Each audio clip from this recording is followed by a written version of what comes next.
Hello, everyone. Welcome to another episode of Chatting with Asta. Today, I am delighted to be joined by Karim Hussain. You may know his work recently with his collaborations with Brandon Cronenberg, like Possessor and Infinity Pool. And we're going to talk today about a lot of things about visual language and collaboration. And yeah, I think this is going to be a really fun episode.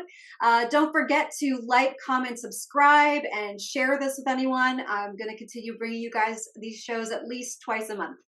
All right, here we go. Well, welcome to the show, Karim. Well, thanks for having me. Hello, everyone who is out there. Yes, and bonjour, because you're in Montreal, right? Right now? Oui, je suis à Montréal couramment. I am in Montreal right now. Very good, very good. Well, I've known you for a few years, and you've worked with a good friend of mine, another guest on the show, Ted Gagan. Yes. So I thought I'd just kind of start there a little bit, but you worked on We're Still Here, as well as Mohawk, both very hmm different visually, but because We Are Still Here came out, it did have this visual feel and style that was coined as neo-Fulci. So, like, hmm what kind of influences did you take when you were sort of collaborating with Ted on that kind of feel? Well, I mean, anytime you do a new movie, it's a new movie. Yeah, So you don't want to just copy stuff that's been done before. I mean, yeah, it's good to have references and sort of ideas of inspiration. But the idea with We Are Still Here was to not just copy Fulci or yeah, whatever, even though particularly in the screenplay, there's a lot of homages with names and things like that that Ted put out to, particularly House by the Cemetery. But wonderful movie, etc. But we all love those movies, but it's just not interesting to just copy and repeat exactly. things that have already been there. So, that's a starting off point. And then we worked very closely with developing a visual language. It was a very small budget Yeah, production. So you had to sort of make the best of the means of what you have, which is, I yeah, think, what you need to do anytime you do a low budget genre picture, particularly.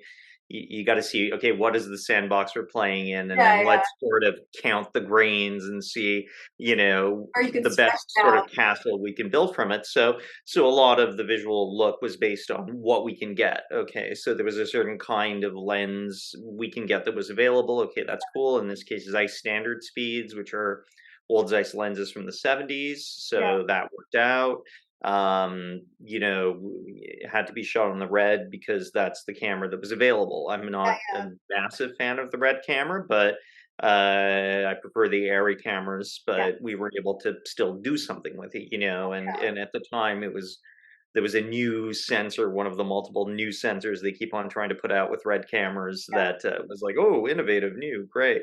So we tried stuff, and it's a daylight based horror movie, yeah, primarily because that's production wise what would have worked. yeah, So a lot of stuff that was originally planned for night was moved to day, and then it ended up being its own sort of Fargo-ish yeah, yeah, movie, which gave that movie a distinctive sort of aspect. It's a rare daylight horror movie. Very little of it is at night. yeah, So I think that helped give it its own sort of stamp. And honestly, it's like a rural America sort of horror picture, the kind yeah, of the likes of what you would see in the 70s or 80s. So yes. it almost has even bit different, but almost like a Deadly Spawn vibe to it or something like that. These Nightmare USA horror movies, so to speak. It's got a bit of that going on too, Yeah, Yeah, and that's wonderful. He's a great friend and a great human being. So it's yes. always great to Wonderful. work Yeah, with wonderful Ted. person. And like you also had sort of that you those unique challenges in Mohawk too, because you had a lot of like hmm that outdoor, like the forest, like the continuity of like the light and just also like keeping sort of both are sort of honoring what the outdoor element does to the visual and like both really like having gone to college in Minnesota, like the white, it's like blinding, but it's the kind of blinding that the snow is sort of like it's stark and it's cold and it hmm messes with your brain because you see light and you want warmth and hmm yeah, so it's like fun challenges. Like what was it like for you, like shooting in the woods and like dealing with those sort of like lower lower civilization, like, it's more of a campy vibe and less of a, practical, like, oh, we can put a lantern here, like, kind of thing. Yeah, Mohawk was a totally different scene. Like We Are Still Here went great. We're all super happy and everything. And that was like, because basically the goalpost that the budget had, like the budget was something you could fit within the goalposts of the movie. Yeah, Mohawk was a different case where to really do that movie comfortably, you needed maybe, you know, at least 5 to 6 to maybe 10 times the budget that it had. So that was a much bigger challenge where we had to fit something that really was a much, basically right. trying to fit a walrus into the same sandbox. Hmm. So that was tricky. Of course, the actors were Yes. wonderful in that movie and really helped save that production. Yeah. They're so good that it works. The movie Yeah. works, I think, but it that was a whole different scenario for various reasons. So I think Ted as well, will agree with this that that was a really tough shoot Yeah. for various reasons, Yeah. Yeah. behind the scenes stuff. But it was not a fun scene to make. And then eventually, I think the movie, came together and Yeah. and all that, but it was difficult, and that was sort of like also when I said, I just kind of can't make movies on this budgetary level anymore. It just you know uh, Yeah. because they're usually too ambitious for their means. And why We Are Still Here worked so well, even just on a production level, is the budget was perfect for the goal it needed to accomplish. And anytime you have something where the ambitions far exceed the abilities of the budget, something is going to suffer. Yeah. Yeah. And it might not be something you see on the screen, but it'll be a lot of stuff behind the scenes. Yeah. Yeah. And I think that Mohawk is also a great example, though, of, like you said, like the performances become the special effect. And it's Mhm. like, okay, Yeah. well, like Cassavetes, like the face is like, the canvas, like just Yeah. really work on that. And that became the strength of it and sort of the perseverance of that scale. And it still reads really well, but like it is something that's interesting as a filmmaker and also as a friend to a filmmaker, like having heard the things, and those become experiences that you go like, the saving grace was the great performances Yeah. and the groundedness, but like now I know, like if I want to do something like that, like this is what I would want, and like Mhm. conversely, like you've gotten to work on productions that are like, like Orphan First Kill and like Firestarter, which are are like big backing, and like you've gotten to do like, what was that like working on, like, because I know that with Orphan First Kill, like everyone sees these memes now of like them with the like clogs and stuff and like the high shoes, like as Mhm. a cinematographer, like what were you like kind of doing Dutch angles, or like what were you doing in order to accomplish the trickery? Because a lot of it I think was practical, right? Yeah, yeah. Orphan was a totally different scene, obviously. Yeah. That was pretty much all a studio movie from the get go. Even though Paramount ended up distributing it, it was financed by E1, but that it was under the regular structure of a studio Okay. picture. So that comes with a certain type of protocol and a certain approach to filmmaking. But um, yeah, I mean, Orphan, it was crazy, man. I mean, it's like an insane idea Yeah. to go, and Isabel's wonderful. I mean, Yeah. Isabel Furman is absolutely wonderful Yeah. performer, and again, Orphan survives because of the strength of the performances and Yeah. and also the script, which I think was really quite good. Yeah. To make these things work visually, we had to do a lot of like really 70s style stuff. I mean, it's so diffused. It's Yeah. crazily diffused, that movie, that it almost became ironic Yeah. diffusion. Like when we were going and approaching it, we almost started to make jokes about it, particularly during the dinner scenes. Like the lighting and the diffusion became ironic. Yeah. We just had to go so extreme because also, I was constantly having people behind my shoulders constantly saying, "Make her look younger, make her look younger, make Yeah, her look younger." So the only thing I can do is just, put even less shadows on her face, even softer lighting, and add more diffusion. yeah, Those are the only things I could do from a yeah. practical perspective without getting into, That's CGI. yeah, yeah, So that's why that movie has that, like, crazy '70s diffused look. yeah, It started with a practical thing, and then even as we were shooting, people were like, "We wanna do this practically, make her look younger." Well, I yeah, put the camera higher, I can do this. You yeah. can only do a certain amount of things. The crazy platform boots were insane. Every force perspective trick we had to do, it was pretty elaborate. I mean, sometimes building platforms for the performers to walk through, raising everything on apple boxes when it's her, when Mhm. it's a child from behind, lowering everything, Yeah, trying to keep continuity between that. It was a real challenge. I mean, it was certainly interesting also because it was my first movie returning after the COVID break, mhm. and it was before vaccines or anything, so it was like serious COVID protocol, Like like like fully masked. everybody being tested like 3 times a week, masks, and there was no, like, it was still like this scary thing. There was Yeah, no like vaccines or anything, so we had our COVID officer was from the American military who came up to Canada. The movie was shot in Winnipeg, in Canada, the Guy Madden territory, yeah, and we had to, like, she was in charge of, like, in some countries controlling Ebola.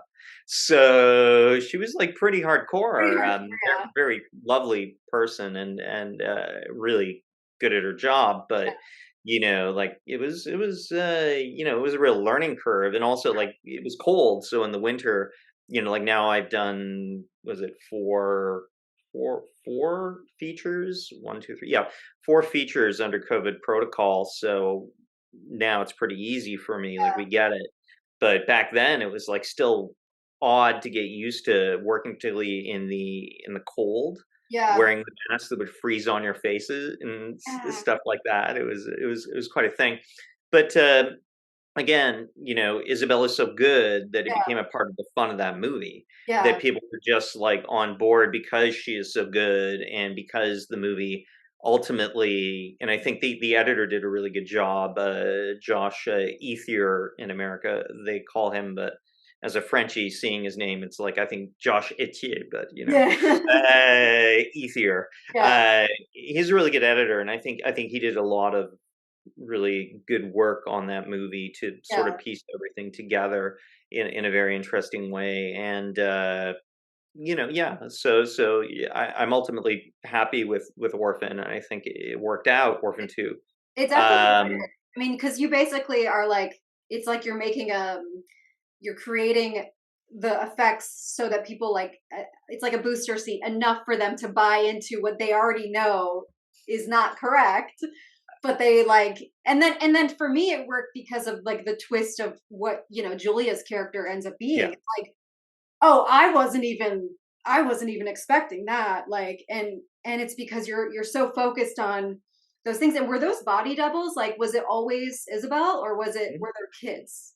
No, they were kids. There were kids. So, we So were cool. making the movie thinking, okay, this is great. We're not going to have to deal with kid shooting Yeah, protocol. yeah, We can yeah. shoot late at night and everything, and then, of course, we ended up with exactly kid shooting protocol, and And COVID having too. 2 of them, and having to recycle between 2 of them that had different call times and Yeah, everything, for all the dirty overs, for all of the shots from behind and everything so we did have minors on the movie, and yeah, ended up yeah, having to have all the same problems you have when you have to shoot with minors. Thankfully, because we're in Canada, they weren't SAG minors. SAG minors have much greater restraints in yeah, terms of yeah, the hours of the day they can shoot and things like that. yeah, ACTRA, which is the Canadian Performers Union, that one is slightly looser for that with kids. Not like, we broke any rules or anything. We were very, there was serious tutoring and protocols going on there, and those kids were safe.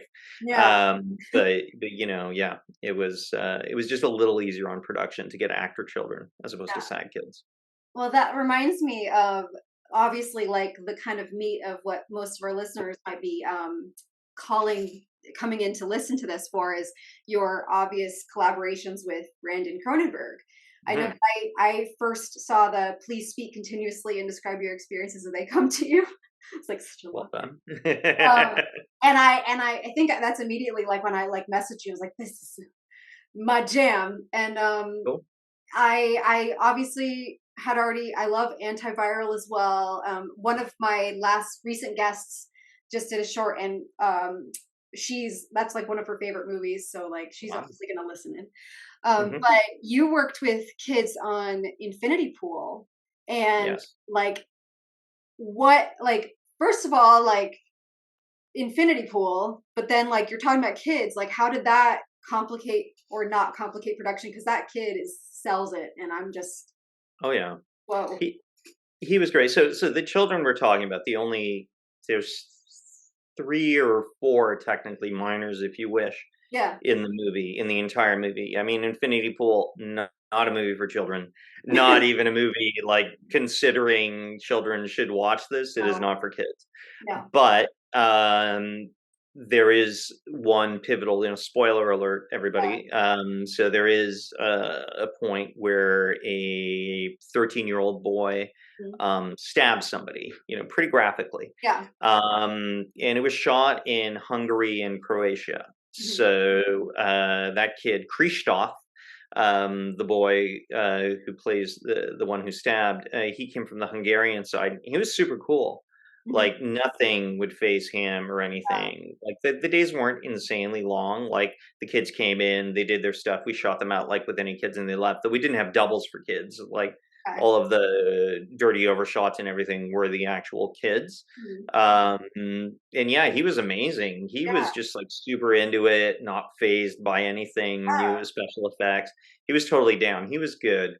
Another, like, the little girl you briefly see in the background is the Croatian producer's daughter. So, oh wow, she was more just like, mom's making me do this, I have to do yeah, this.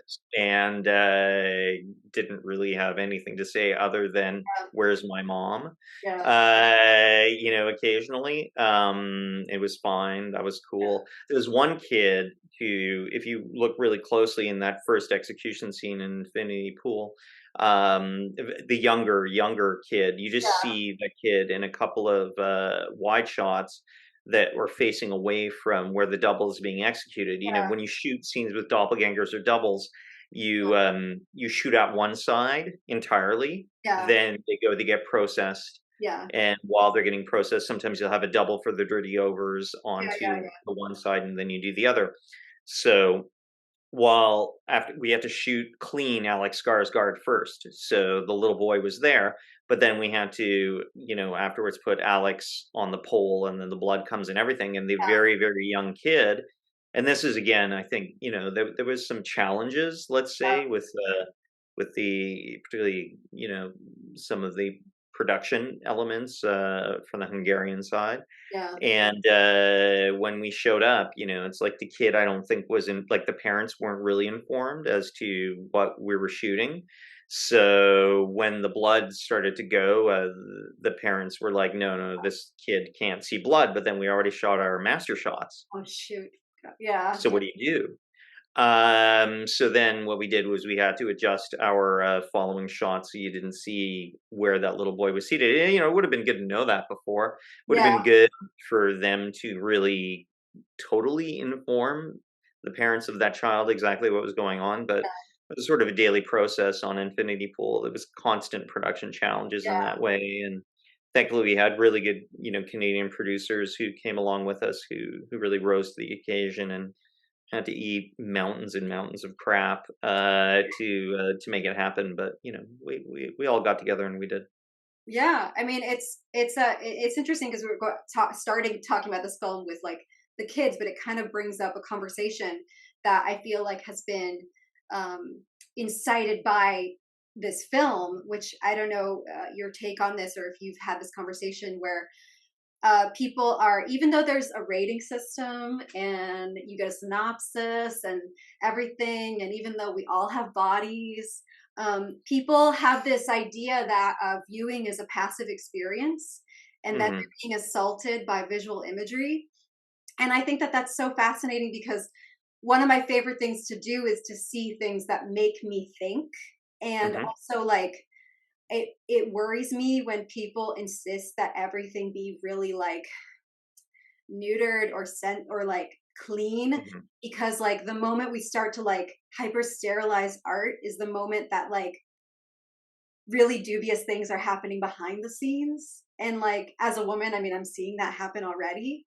Hmm. What are your thoughts on like when you get, you've worked with Brandon a bit now, and you've worked with other genre um, people, like when you get like a script or you get like a pitch, uh, do you ever go like, I don't know, are we going to get in trouble for this, or how do you prepare for the reaction from either investors or audiences or what? Like, do you just like you're in, or how do you deal with that? Because that is weird to me that people are suddenly like, going with like uh pitchforks to infinity pool and be like, I was not expecting to see like this kind of content. I'm like, Yeah, I mean, it comes with the territory. I've always sort of made extreme movies yeah, that are extreme for a reason. I'm completely uninterested in just throwing blood against something, yeah, or having people naked for stupid reasons or right, anything like that. I'm not very interested in that as a filmmaker for yeah, movies I make. Or am involved with. There has to be a reason for everything. It just so happens that I think we need to make movies that are honest yeah, and that explore these extremes of human behavior in a very honest manner. And a movie yeah, like Infinity Pool is, it's a satire also, yeah, but it explores things pretty bang on. Possessor the same, and everything. We were lucky enough on both Possessor and Infinity Pool. Brandon technically didn't have final cut on Possessor, but basically did. yeah, Rhombus, our producers, were really good and on Possessor, and then they also protected the vision, and hmm, we were able to do stuff. It took a while to yeah, convince even Rhombus to let us kill the kid at the ending. We had to, in fact, do a montage. Brandon did this rather brilliant montage of scenes of children being killed in commercially successful movies since the beginning of cinema. That we had to go and he put the song "You Are So Beautiful" to me on oh it, which was really hilarious. And it's a really good montage. One day, if oh yeah, over a drink, yeah. I think I still have it somewhere. I It's would very funny. love to watch that. It's well worth it.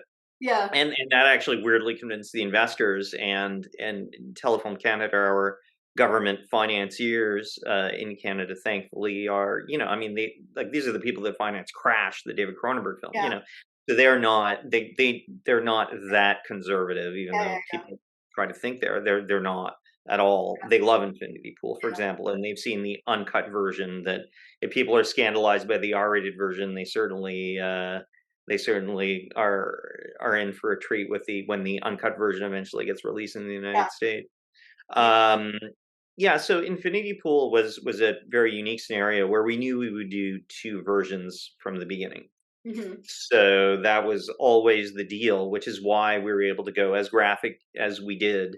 yeah, Particularly in the uncut version is quite graphic, and it's all fake. It's all special effects, but even the sex stuff, special effects stuff. yeah, But it was still able to get made in that way, and on the budget it was made at, which is not a tiny budget. yeah, Certainly for an independent film, it's not tiny. no, So, and that's also because we had the Canadian government investing in it, that it wasn't that risky an investment for the private investors in the yeah, film, the distributors and all that. So, other than that, I mean, like the biggest battle on Infinity Pool, other than audiences with pitchforks, was the MPA hmm, uh, on Infinity Pool. That really, when we got it, there was just a grocery list of grievances that came through, and Brandon had to go into arbitration, which is like a very costly court yeah, proceeding almost close to Yeah. being put on trial with the movie, where Brandon had to go to Los Angeles and to defend the movie with a consultant, which acts much like a lawyer, Mhm. and everything. So it literally is like having the film on trial, and there's always a member of the clergy in those final deliberations. So there's a priest there watching Infinity Pool, sort of to declare whether or not it should be cut or not. And we lost the arbitration, and we had to make a couple of more trims. But I mean, even I saw, I've seen this movie I don't know how many times, for the time being, it's also the R-rated version that's only playing in the cinemas in Canada. And for Valentine's Day, because my wife had only seen work prints of the movie and not seen it completed, and she missed out on the premieres. Okay, Yeah. so we finally went and just paid our money like anybody to see it in the cinema. And Yeah. even censored, she felt like it still packed a Oh, huge yeah. punch. And she had seen the work print of the uncensored version, so she Yeah. knew everything that was missing, and she said it was still like pretty, so good. I mean, I that's I loved seeing that, and my favorite thing to do is, like, even if I don't need to go, I love seeing a movie like that and then going to the bathroom, like, immediately, just overhearing people, and, like, yeah. it's amazing how when a movie like this happens, you figure out, like, what people go to the movies for, and Hmm. sometimes, like, they just happen upon a movie like this because it's, like, in right now or being talked about, and they just wanna hear themselves give a hot take because they can't process what they've seen. So, like, Hmm. a lot of the people in the bathroom were like, it was, like, weird, like, strange," and it's just funny to me because, like, I grew up, in Europe, and my parents are from South America, and it's so fascinating to me how many issues are in this country because we just can't look at a naked body. Like, Yeah. we all have them, and but for some reason, like, the word assault and, like, "I didn't need to see that," or, like, Hmm. the children, like, there are rating systems, and I just find Yeah. it funny that, like, I'm picturing Cinema Paradiso with the priest, like, ringing the bell every time a kiss was on screen, and I'm just like, Infinity Pool would be like Yeah, it would be but like a song. that is literally what happened Yeah, in the arbitration of the MPA. There was a member of the clergy there, so it's kind of insane. Look, it's still a pretty graphic R-rated movie, even yeah, it censored. It's pretty extreme, but I mean, that's why you go to see this movie. The movie is not just mindless graphic stuff. In fact, there's quite a few themes in the movie that I think are pretty current. oh, yeah. Oh, yeah. And also it is a bit of a takedown of a certain type of man, so it's Oh, a yeah. big joke on a certain kind of man. Yeah, In Mia Goth, who's an absolutely amazing performer, really manipulates the character so well that when you see actually what her real motivation is to get break this guy down into being almost like a, you know, her bitch. mutant child, Yeah. and destroy any sort of preconceived notions he can have on any socio political, role structures of Yeah. gender or anything. That's her whole jam, to break them Yeah. down for a vacation. So, Yeah, and it's funny because it reminds me of this thing that I notice a lot in the I don't even wanna say American bourgeois because that's not even a thing, but, like, mhm, how a lot of people I've noticed, whether they be artists, because I feel like both, Infinity Pool and Possessor are really great metaphors for the artist as well, because, like, Possessor, like, as an actor, it's like how the empathy machine can kind of like I physically shook once after playing a role and like couldn't shake a character away, and it was like they mhm, were in me, and I had to like scream and like so mhm, I know like those scenes with Andrea, I'm like, I get it. mhm, It's stuck in you. But with an Infinity Pool, it's fascinating because you see so many people in the industry and in society who were born with so much privilege, but mhm, they want adversity, but they mhm, don't know how to get it. And so they sort of like either feign centering themselves, and like being like, I'm a victim because of this and this and this, or I'm tough. But I see the movie in so many different ways, but I feel like Mia's character like gave him the gift of like, you want it? Here you go. Like, Yeah.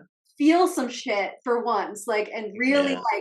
and really like see your place in this Hmm. world for what you really are.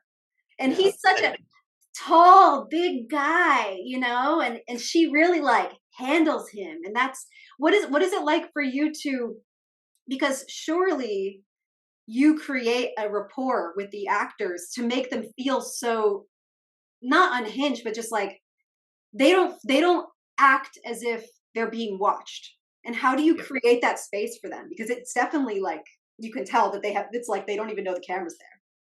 Yeah, I mean, Brandon is an amazing director, and Yeah, we all sort of work in a similar manner. Like, there's no stress or yelling on the set. yeah, Everything is cool. Everybody knows what's happening. We had a phenomenal intimacy coordinator on that movie that made everything like super smooth during the sex stuff, because there's a lot of body doubles in the movie, but they were all informed. They chose their body doubles. They yeah, knew what was going to be done, yeah, uh, throughout everything. yeah, And it's a very relaxed atmosphere. And Brandon really trusts his performers, and we, as from the camera team, and also Rob Cotterill, our first AD, and also one of the producers on the movie, running the set. It's all about the actors and oh all yeah, about making them comfortable and all about them getting these amazing performances. And that's how you get amazing performances like Mia and Alex or Cleo yeah, Coleman or anybody from Infinity Pool, or that's how you get an Andrea Riseborough or Christopher Abbott yeah, performance, or Tuppence oh Middleton, yeah, who's wonderful. And like any of those people, they you just make it cool and smooth. And the actor's always in charge. The actors are always, like, they need to be comfortable to be able mhm, to deliver something on that level. yeah, And we try not to make things intrusive for them technically. I try not to box them in too much with the lighting. yeah, Like, I sort of, we block it out and we sort of see where they're going to go. And with our camera operator, Johan Malnati, who's absolutely amazing, yeah, and do all of our movies with him if we can. We block things out. There's a lot of Steadicam stuff in both of those movies, Possessor and Infinity Pool. Even the short is a bit of it. yeah, And we just sort of move around with them organically, see where they're going to go, and then I plan the lighting very meticulously with regards to that, so they don't necessarily have to fit an iron-clad mark or yeah, anything like that, so they can feel a little bit more open to exploring mhm, mhm, as they're working. And obviously, like, all the stuff that Mia says is basically in the script, but yeah, it's nothing like it is in the script, yeah. She's like unhinged. because it's if you read it, and I actually did this exercise the other day with my wife, who is, we were laughing, and we just seen it, so she was repeating a lot of the lines.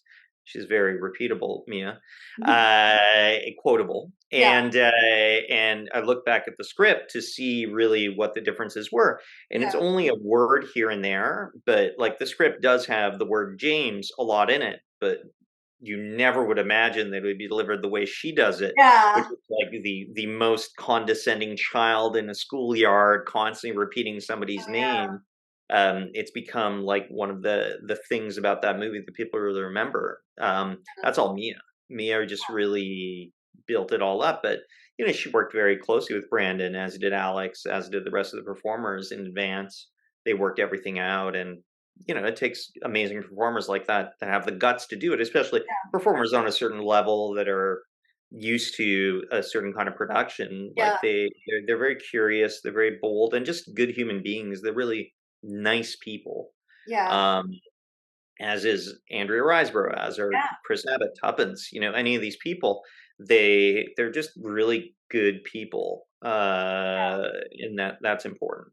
But what's so fascinating about those actors is like we've all we've seen them in other things where like they are doing a more traditional like making the marks type performance that like a clear read, but Yeah. in these like it's great going in blind to see Cronenberg's work, Mhm. but they're essentially sci-fi satires, but Mhm.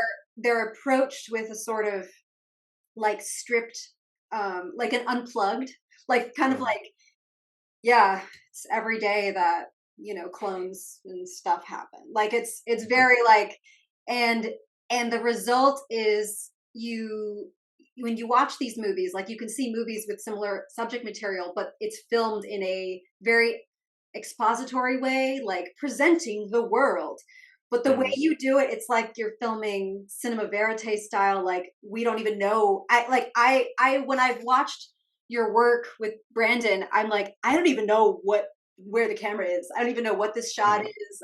I'm not even thinking about that because I feel like I'm literally like up against their face, feeling what they're feeling. And as an actress, like I've had a camera like right here and felt that way too. But then I've also had a camera further away, but the energy of the cinematographer is so palpable that I'm like uncomfortable and Mhm. I'm like, is this like a weird angle? Like, so it Mm. is, yes, Brandon did a great job, but I do think it speaks to your perspective and gaze that you're able to get people to be like this that normally like are more presenty. They know where the Yeah. camera is. No, I mean, we have to it's a collaboration, you know. Also, it helps that we all love performers, and Yeah. we love working with them, and we believe in, you know, protecting them Hmm. and as best that we can, and to give them that creative, you know, playground they can work in without having to worry about the other shit. Yeah. We'll worry about the other shit. Yeah. That's our job. You do the, you know, you do your thing.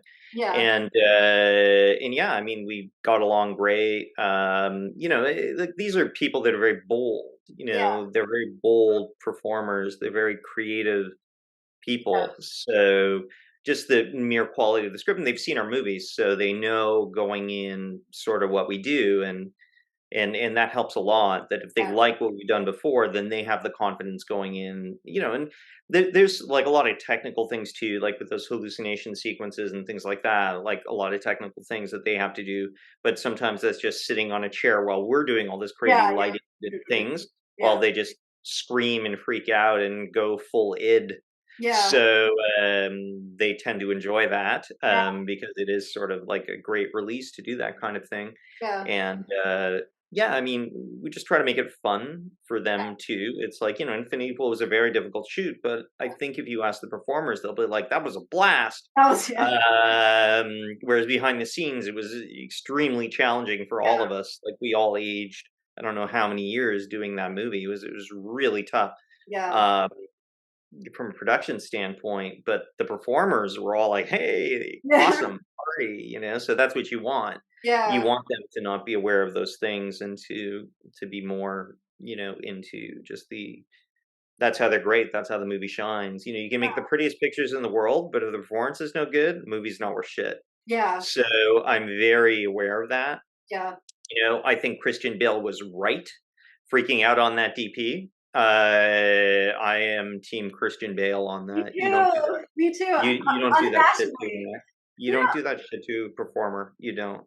No. And while, you know, he was getting worked up, and obviously it came out in a very frustrated way. He was frustrated because that was a recurring event, obviously, and he's trying to deliver a good performance, and Yeah. the guy's right in his eye line. You don't do that. You don't go into a performer's eye line. Are you crazy? No.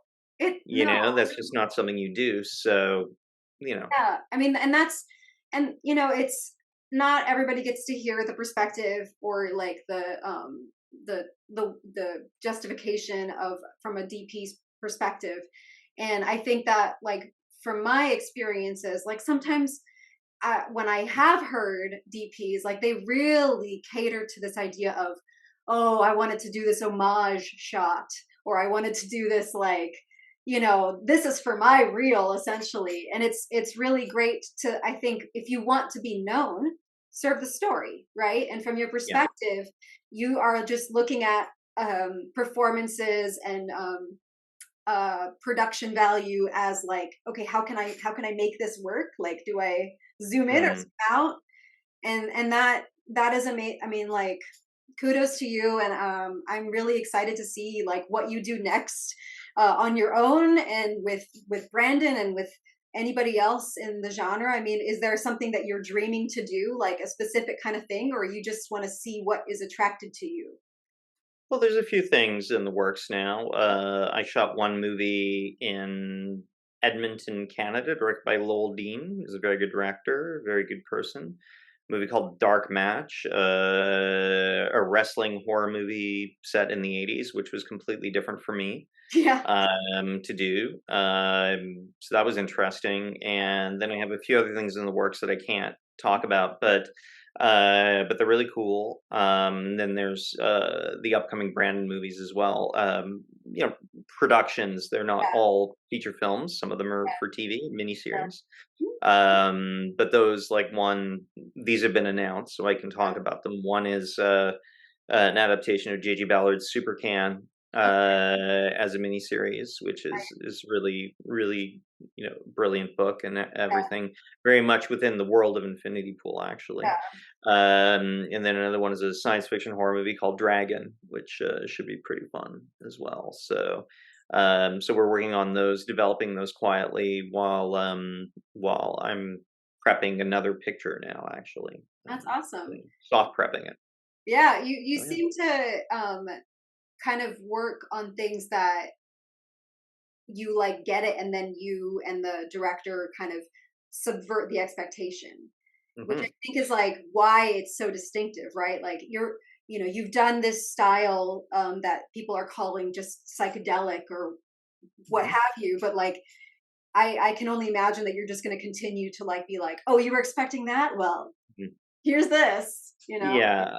I mean, the thing with the last 3 Brandon productions, so the 2 features and the short, Yeah, they all have a basic kind of similar-ish look, yeah, and they all build upon some principles that we all built for as, like, tests for Possessor and yeah, stuff like that. The short was basically a test for Possessor, yeah, yeah. to try out a few things and learn a few things. Mhm. But I think with Infinity Pool, we've about reached the max Yeah. of that. Like, I Oh think that yeah, movie that is the sequence summum of what that thing can be. yeah. So we're going for a completely different visual style for the upcoming productions, and we've already begun talking about sort of how we're gonna step it up and do something even different and even more surprising to audiences. Yeah. So we're working on it. I'm excited. I almost want you guys to like infiltrate like a major conglomerate like Coca-Cola or something and like do a really like subliminal like commercial or something like because it's doing good because I feel like I said it's when you have something like Infinity Pool come out and like be trendy enough that people go see it who also just finished like White Lotus season 2.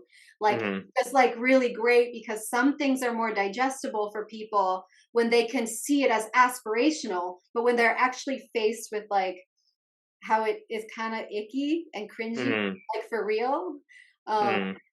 and they can't just laugh it off. Like I think that's a medicine I want to continue hearing in the bathrooms. Like it's Oh, strange. cool. I'm So glad.